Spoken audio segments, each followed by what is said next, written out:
Ce cas va vous aider à comprendre les étapes pour calculer est-ce qu'il y a un remboursement ou un solde à payer dans une déclaration de revenus pour le Québec. Nous avons un couple, Thierry Henry et Sandra Bell.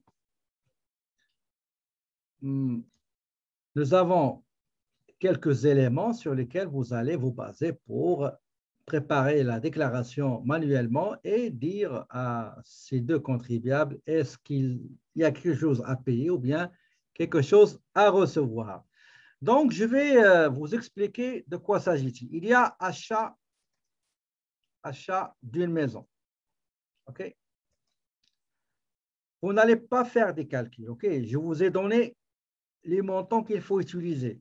Je ne vous ai pas demandé d'aller dans l'annexe, appliquer le taux, etc. Non. Vous prenez les montants que je vous ai donnés. Le détail des calculs, on va le voir après. Il faut juste maîtriser le mécanisme, les principes de base, le schéma, la structure, les étapes. Ça, c'est plus important. Pour le calcul, ce n'est pas quelque chose qui est difficile. Donc, j'ai une allocation achat d'une habitation. Je vous ai déjà donné le montant, déjà calculé, d'accord? Le 750, c'est le plafond.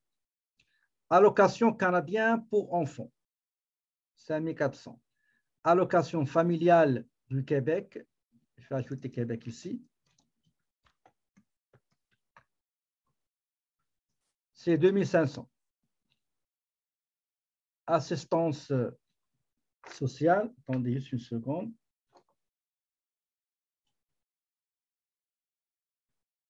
Bah, c'est 1000. Attendez, j'ai oublié ça. 1000. Il y avait 1000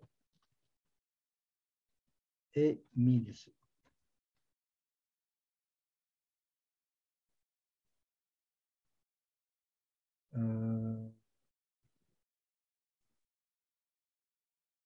Excusez-moi. Je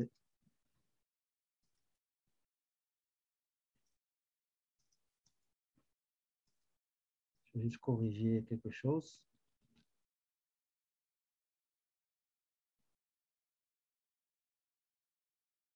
Et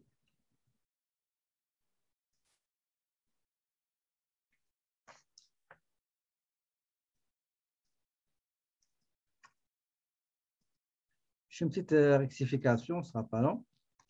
J'ai déjà calculé la contribution, ce n'est pas la peine de les calculer. Vous avez déjà le montant ici. Vous allez juste préparer les étapes et mettez les montants. C'est tout ce qui est demandé. Pour le calcul, on va le faire après. D'accord? On va travailler avec, vous savez, le formulaire. Donc, la prochaine fois, on va travailler avec les formulaires. Avec les formulaires et avec les grilles de calcul, on va le faire manuellement avec calculatrice, etc. D'accord? Maintenant, il faut juste comprendre ce qu'on va calculer avec le détail prochainement. Il faut le comprendre tout d'abord maintenant et comment le raisonnement se fait. Cotisation payée en trop au régime de retraite du Québec. Cotisation syndicale, vous voyez, c'est déjà calculé, 10% de 1080, 608, etc. C'est déjà calculé. Cotisation à la rame qui, selon l'annexe K qu'on a calculé, c'est 642. Crédit d'impôt pour frais de garde. Et d'impôt pour frais de garde. Attends juste une seconde. Selon l'annexe C, c'est 2500. Crédit d'impôt pour solidarité, 1050. Crédit pour achat outils, c'est déjà calculé, c'est 250 et 500 pour Sandra. Déduction pour cotisation au régime de retraite Québec. Déduction pour régime d'assurance agréé, 535. Excusez-moi, régime de pension agréé. Régime de pension, excusez-moi. Régime de pension agréé. Régime de pension agréé, c'est-à-dire agréé, autorisé par le gouvernement. Et d'ailleurs, vous allez voir dans le T4, Si vous avez régime de pension agréé, vous allez voir, il faut mettre le numéro de l'agrément accordé par le gouvernement. Attendez, je vais vous le chercher pour comprendre ce que je suis en train de dire. Par exemple, si on va aller T4, vous allez voir ça.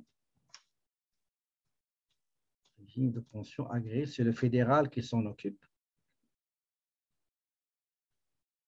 Vous voyez la case 50? Vous voyez? Régime de pension agréé. Vous avez le numéro d'agrément.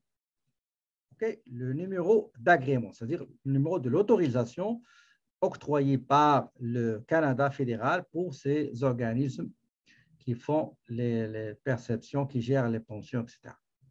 Donc, je reviens à notre cas ici. Prédicat, c'est bon. Solidarité.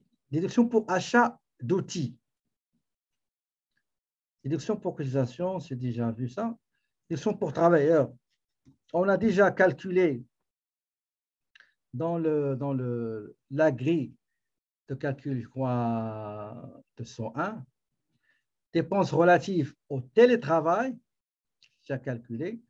Les dividendes, dont c'est déjà calculé 350. Selon la grille 395, on a calculé ça, on a trouvé que pour Henri, c'est 350 et pour l'autre, c'est 350. Droit d'immatriculation annuel registraire d'entreprise, frais d'aménagement, c'est 6 000.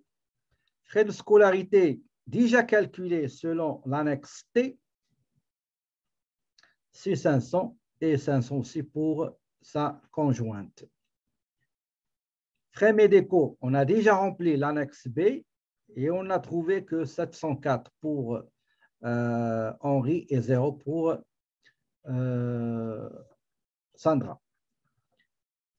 Frais médicaux aussi, héritage, impôt du Québec retenu à la source, donc impôt du Québec retenu à la source 1080.80, c'est ça.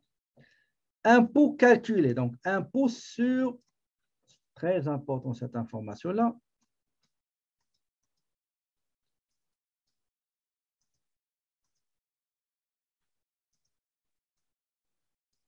donc c'est ça l'impôt retenu sur les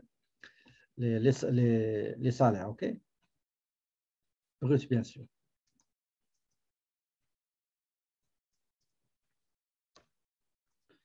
Indemnité de la francisation, ils ont fait un peu de français. Indemnité pour accident de la route, indemnité pour accident du travail, intérêt payé sur prêt étudiant selon l'annexe M, loterie, ils ont gagné dans loterie, montant de base personnel, donc 15 532, ben, si vous prenez le 20%, vous avez trouvé 23, etc. Montant pour déficience grave et prolongée des fonctions mentales et physiques, pour Sandra, c'est 517. Prestations d'assistance sociale, prestations d'assurance emploi, prestations canadiennes d'urgence, revenus d'emploi, revenus d'entreprise, RQAP pour le travail autonome, cotisation RQAP. Attendez, qu'est-ce que je fais ici? FSSQ. RQAP, ça prend une seconde. RQAP pour travailleurs autonomes. Et nous avons le FSSQ. Donc, cotisation aussi pour FSQ, c'est 148, c'est l'annexe F. On va mettre ici cotisation pour ne pas tomber dans la cotisation FSSQ. Ici, cotisation pour travailleurs autonomes et cotisation RRQ. Voilà.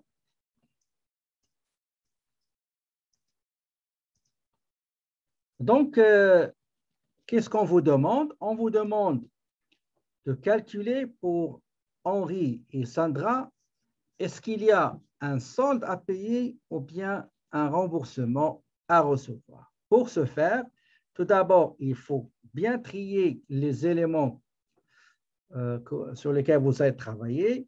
Il faut mettre, voici les revenus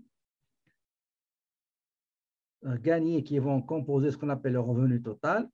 Voici les déductions. Voici le revenu net. Voici le revenu imposable. Et voici l'impôt qu'on a calculé. Voici les crédits d'impôt non remboursables. Voici l'impôt à payer. Voici les cotisations. Voici les crédits d'impôt remboursables. Et enfin, voici le résultat. Est-ce que c'est une somme à payer, un solde à payer, ou bien un remboursement à recevoir? Donc, je vais former des groupes. Vous allez travailler en groupe, s'il vous plaît. Il faut partager un écran sur lequel, et aussi les autres vont ouvrir aussi un fichier Excel et ils vont travailler ensemble. Il ne faut pas juste la personne qui saisit, c'est lui qui va travailler sur Excel. Il faut que tout le monde ait leur fichier Excel ouvert avec les éléments sur lesquels ils vont travailler. Et moi, je vais faire des tournées auprès des 5 classes. D'abord, je vais déposer ce cas sur l'IA. Mais avant ça, est-ce que vous avez des questions, s'il vous plaît?